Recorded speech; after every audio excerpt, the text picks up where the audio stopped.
Hello, you wonderful people, and welcome to another episode of Not Too Comic Book. This being a show where it's about TV shows that are adaptations of comic books. For today's episode, I'm going to talk about the latest episode of Invincible. A lot of interesting things went down in this episode, so let's break it down. Well, first and foremost, I love that opening where we start off with Doug. Poor Doug, who's voiced by Justin Roiland, getting the drunk and burping just kind of makes you go, yeah, that's Justin Roiland, all right. So that was interesting.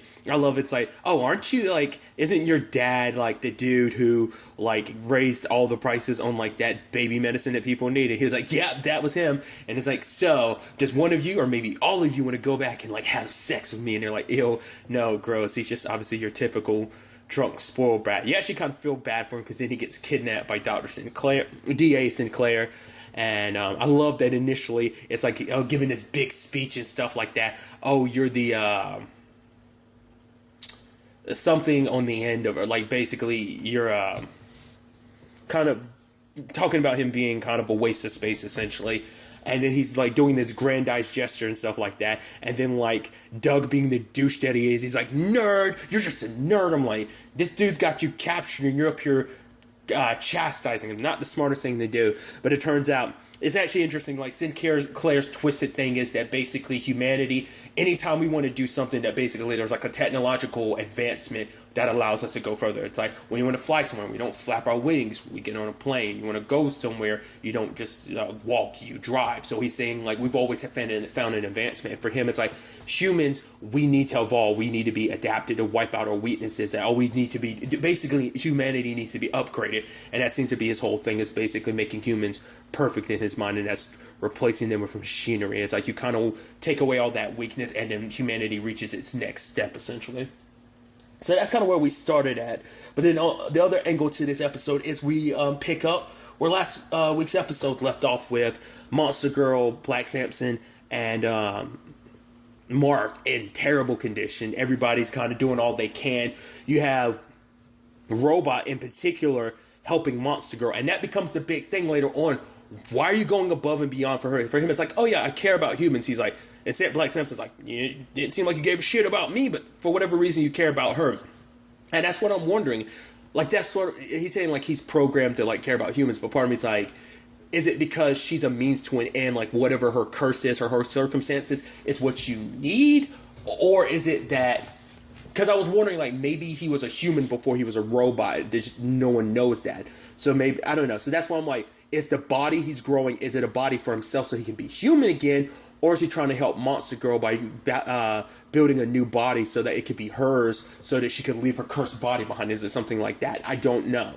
I initially thought like maybe a human body for himself. We'll see how that plays out. But I'm like, that is interesting. Like, he was more concerned about helping her. Like, obviously, like, she's the only one he really paid attention to. She's literally the only one he went above and beyond of like, yeah, you need to get this like very specific flower. It was well guarded. I sent one of my drones to get it. But even Simpson, like, you didn't go out of your way to get a damn flower for me to help me. Which Black Samson's situation, it seems like, cause they brought it up, but we still don't know what the circumstances were around him losing his powers. But it seemed like when they were trying to shock him back to life, the multiple jolts, it seemed like maybe there was a spark of his power still there, and somehow all that electricity like jump-started his powers, because we still don't even know what his actual powers are.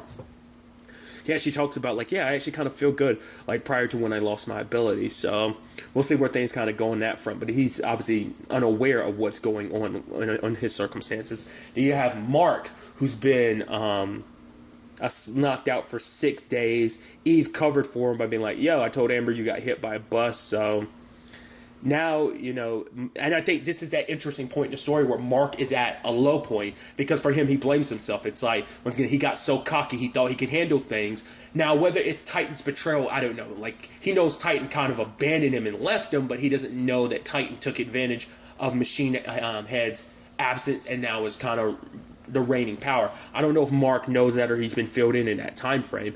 But it's besides just being used, he blames himself because I went in there thinking I was tough shit, and the fact of the matter is I ended up almost getting Black Samson and Monster Girl killed because of my ineptitude, you know. So he's not the top shit superhero. He thought, oh, I'm doing this thing. Once again, prior to last episode, he never really went toe to toe with someone that could evenly match him the way he did. So for him, he's trying to reevaluate what he wants from his life. So he's trying to start things over with Amber. It's like, you remember, like, I was kind of weird and everything the first time we talked over the phone, and you forced Tony to give you, to get me to give you my number, or rather give you your number to me. I'm sorry, I'm butchering that. Sorry. But it's like, he was like, yeah, I was weird and awkward on the phone. He's like, I just want to start over again. And she gave him another shot. And he really wants to make this time count. So you can tell he really wants to kind of put the superhero stuff aside, because he's like, and that's the thing. It's all he's ever wanted. But now that he's become a superhero, he's seen the darker side of it. He saw the alien invasion being like, whoa, that's not what I thought it was. It's a lot nastier, a lot bloodier. And then you have the other angle to it where it's like, now it's like, oh, I'm not the top dog on this planet, not even in this damn universe. There are people that can severely kick my ass to the point they can borderline kill me. And for him, it's like, but more so than anything, I don't know I think it's getting your ass whooped is going to break your ego a little bit, but also knowing like that you're responsible for other people almost dying too. So I think that plays a role in that, especially because they came in to help him as well. So I think that adds even more guilt and weight to it. Like, once again, the superhero business and thing isn't what he thought it was. So he kind of trying to reevaluate things.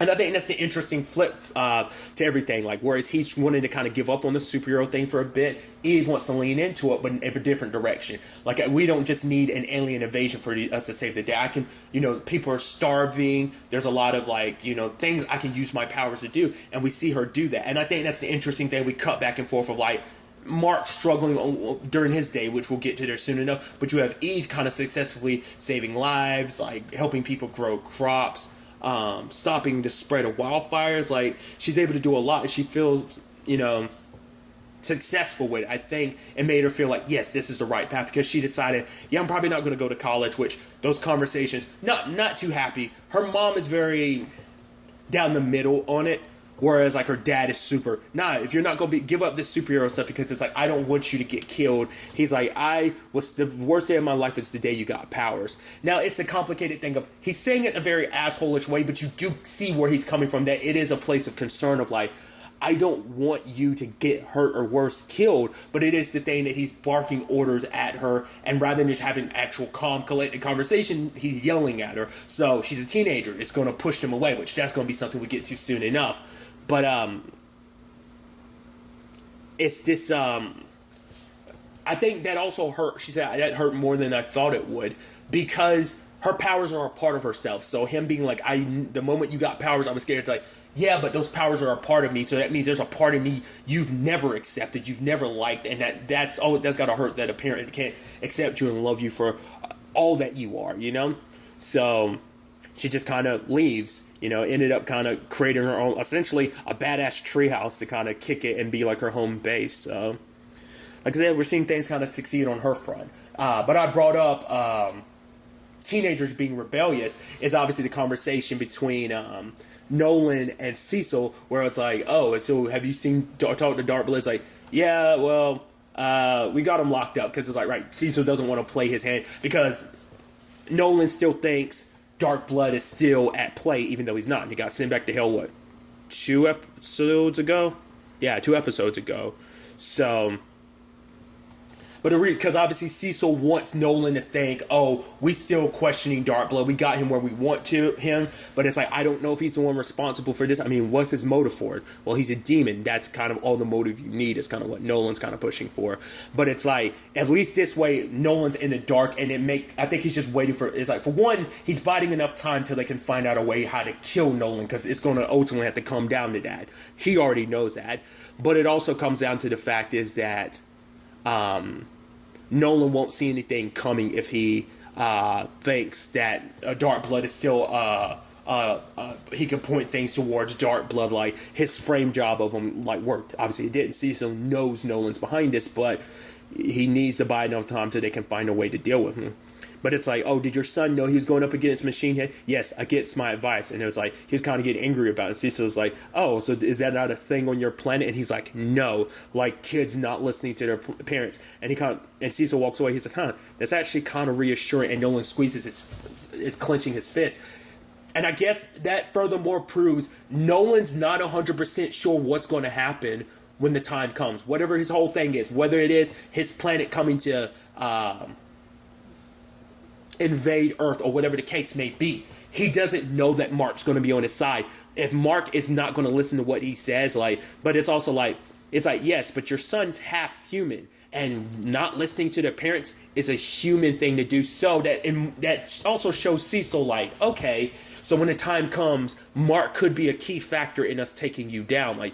He might, we don't know, probably won't be able to go toe to toe with you in strength, but he would definitely be a huge helping factor in it. And the fact is that, he's not completely under your spell, that he can rebel against you, that your word isn't absolute law, that he will go against your word is a good thing for Cecil. So I thought that was just kind of an interesting thing, but obviously that aggravates Nolan even more. So another angle to this really quickly is the art situation.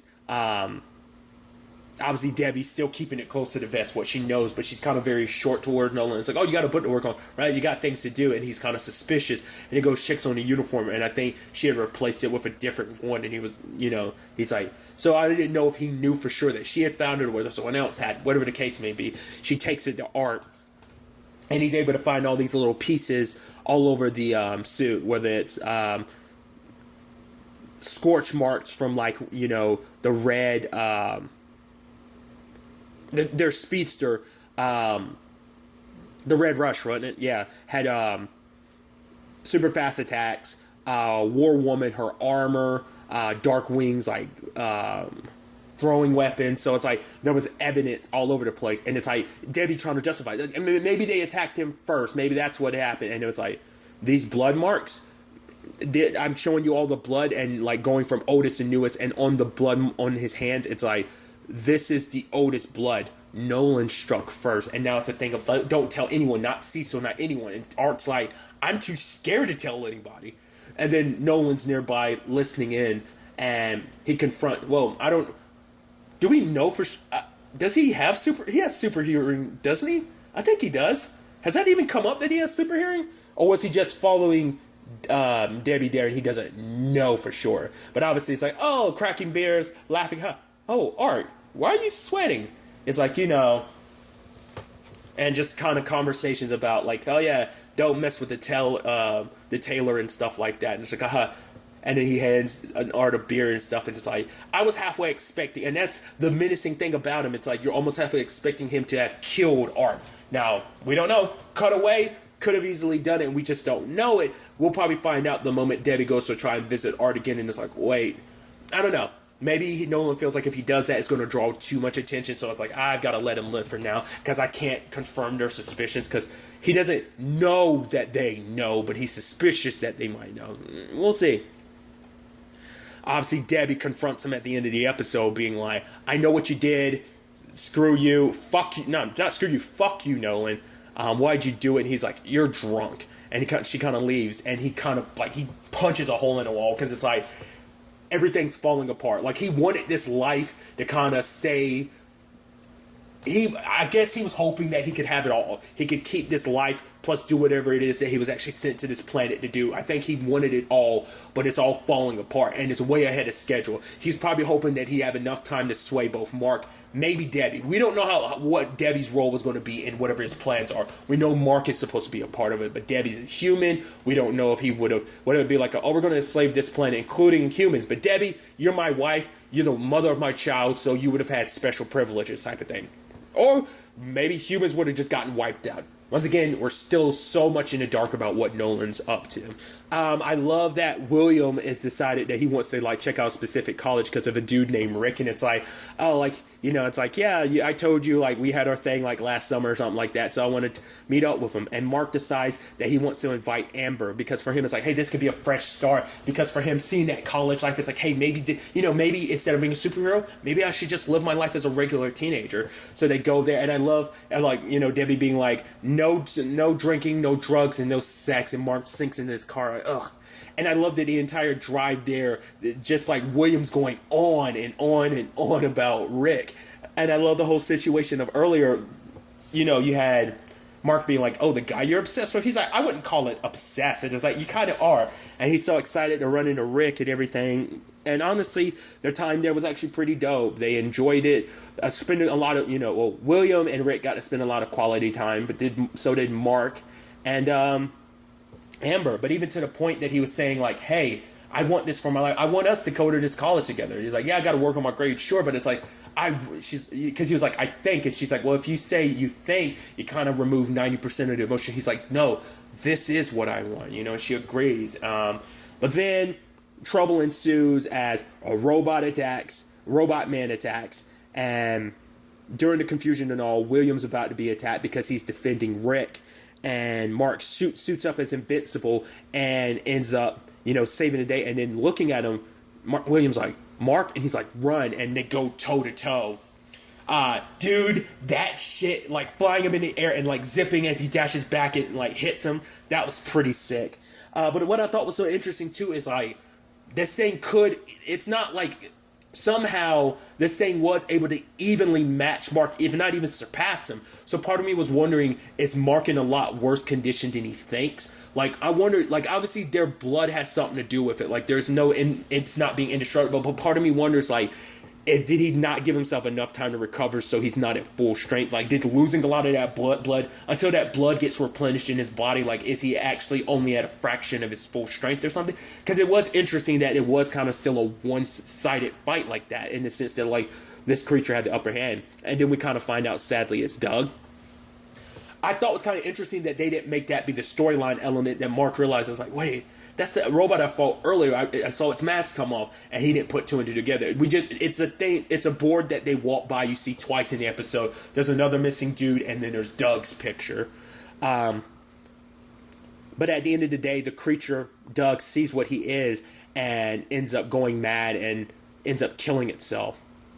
And for him, it's like, you know, the dude's like, oh, that's what I get for letting its frontal lobe stay intact. He's like, I won't make that same mistake again, is what Sinclair says. And then all of a sudden, Mark is back, like, hey, I called for help. And, you know, in Amber's eyes, it's like, you ran away. Like, you left us to deal with that thing. He's like, no, and she's like, I'm done with your excuses, Mark. Eve tried to stick up for you, but she was wrong. And it's like, yes, Mark can make things easier for himself to tell her. But I guess it's like, for him, it's like, I didn't want to turn into Invincible this day. I just wanted to be Mark Grayson. I didn't want this.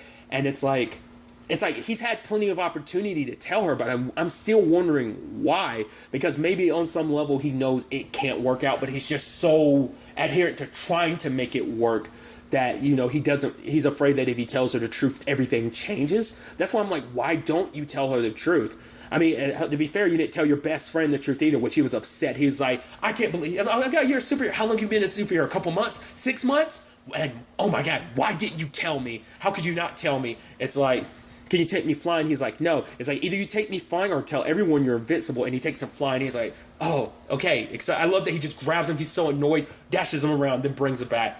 Done. And it's like, okay, can I wear the suit? He's like, no. But Amber's severely pissed at him. I think that's a little harsh, because it's like, oh, like, you were a coward in this moment. We were all helping each other out and you ran away. But there are plenty of people running away. He was saying like, oh, I was running to get security and help. But it's like, I don't know. I guess for her, it's like, you were a coward. Like, oh, I don't know. Like, I feel bad. I feel like she's kind of judging him a little harshly considering the circumstances. But I guess at the same time, I get it. It's like, we needed your help. You could have just like, but instead you decided to save your life. So that's the perspective, you know, they have on it. Once again, he can mediate the situation by just telling her the truth. But like I said, I guess he just doesn't want to, because I guess he feels like, maybe he feels like if he tells her the truth, she'll only care for me because I'm a superhero. I don't know. Maybe he has that misconception. I don't know. Maybe he just wants their relationship to be built on that. I mean, if you don't tell her the truth, your entire relationship is going to be built on a lie anyway. But then she runs into that Kyle dude, and you're like, oh boy, oh yikes, that's gonna suck. Because you're immediately thinking like, oh, they're gonna hit it off. Luckily, it turns out Kyle has a girlfriend, and it's like, oh, are you dating someone? And she's like, I was. Mark was at the party to try and get her, but everything with William and Rick, it's like, because Mark is so busy, like, I don't want to do the superhero thing, because for him, it's like, every time I get involved, every time I try to do the superhero thing, I make matters worse. Once again, he doesn't know that he kind of screwed the pooch on that Mars mission either. That's going to come back to bite him in the ass, but he doesn't know about that yet. But it is a thing of, like, none of his, except for, like, the low-key, like, not too big deal of bad guys, have kind of ended positively. Everything else has kind of ended shitty, like, very shitty, I'm trying to say. So it's kind of like, he's probably netting a little more negative than positive when it comes to the whole superhero game. So I think that's something to kind of be considered. But, you know, for him, it's like, last time I tried to do this superhero game, like, 2 people nearly died because of me, so he's not trying to make that mistake again, you know. And so it's just like, all right, you don't get in contact with Rick, just contact me, but I got to go see Amber first. Once again, that superhero thing of like, yeah, trying to prioritize your normal life because this is what you want. You want that now more than your superhero life. Once again, it's interesting how that inverse ended up happening. But when the time came, he went to help look for William and Rick when they'd gone missing. And he ends up going underground and ends up running into the robots, which all 3 of them, like, he struggled against one. 3 of them, like, ended up kicking his ass. Sadly, one of them ended up being Rick. But Rick's emotions had been removed. And I loved William kind of speaking to him. It's like, the fact of the matter is, remember that summer, we met last summer, we had sex? And I love saying kind of like, oh, that's a tad bit too revealing or something like that. And he starts cutting on William, but at that moment, you know, Rick kind of kicks back in, and him and Mark end up kicking the other robots' asses and kind of freeing them as well. And then William proceeded to beat the living shit out of Sinclair. You're like, yeah, William. And then, like, Mark getting in the final blow to the point, like, home dude Sinclair's jaw was severely fucked up at the end. But even Cecil bringing it up at the end, like, yeah, they were able to hold their own against you. Either the technology that made them was that strong, all the advancements he made to him, or just Mark is still either in a weakened state or just something else is going on there. But it's also a thing of, like, can you help them? And Cecil's like, we'll try, but who knows if that's all that was done to them, if that's even reversible. This might be what Rick is like forever, but it might be a thing of at least he's alive. But I thought it was interesting where Cecil was like, oh, it is pretty interesting that this was made in a sewer, pretty good technology. And then Mark had to correct him and like, you mean sick, right?